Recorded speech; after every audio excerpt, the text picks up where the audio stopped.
happiness can be lost with the input or opinions of others, then perhaps it wasn't your happiness to begin with. This does have some truth to it, but we most certainly cannot stop there, because sometimes the happiness that you feel isn't coming from that true, authentic place in your heart. Sometimes, or a lot of the time, it comes from that need for approval. You know, your parents say, "Oh, I'm proud of you," and that makes you feel very good. You receive approval and recognition for your hard work from your boss or your mentors, and that makes you feel so incredibly good.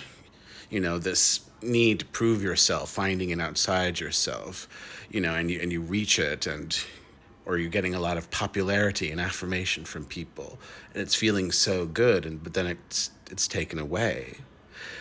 And we can get caught up in that, trying to find, of course, that happiness outside ourselves. But then there is the happiness that is within our heart, that is personally within ourselves. And we must recognize how so incredibly fragile that is. Because we, as a child, if we did not grow up with healthy, loving parents, happiness became almost dangerous. Any personal times where we were feeling happiness, that dysfunctional parent came in there to punish us, or saying we're being too rambunctious, or saying we're being too loud, doing something that makes us feel happy, and then they're coming right in and taking it away or punishing us. All right, and even traumatizing us with abuse. And then, therefore, we began to learn that happiness is something that we couldn't trust.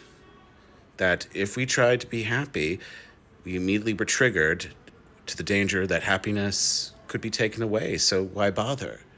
And then there comes that time where maybe as we got older, we wanted to feel that happiness again, and we attempted to create something from our hearts, but we did not yet learn that we had to feel 100% safe in order to make it manifest. And maybe we surrounded ourselves with toxic people kind of similar to our parents, whoever they may be. And they would open their mouths, and you would get triggered.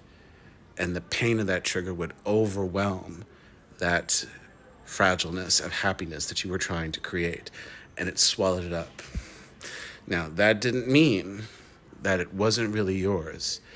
It meant that a situation was created where you were triggered and you were made to feel unsafe.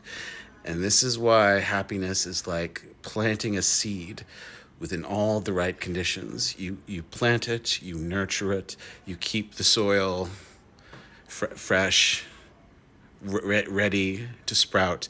You keep watering it, all those, wonderful metaphors to make it grow. And at every time you cultivate it and you protect it in order for that happiness to grow. But most especially, in terms of being realistic, you make sure that the people around you know how to support this happiness, know how to appreciate it, know how to be grateful and loving you for the happiness that you created. And if there is no one around for you to affirm this, then you keep it to yourself and make it private in order for that happiness to grow. Okay, sometimes happiness can be destroyed, but maybe that's because the wound of happiness sabotaged it. And with self-love and self-trust, and also trusting our boundaries, we can finally make that happiness fully bloom.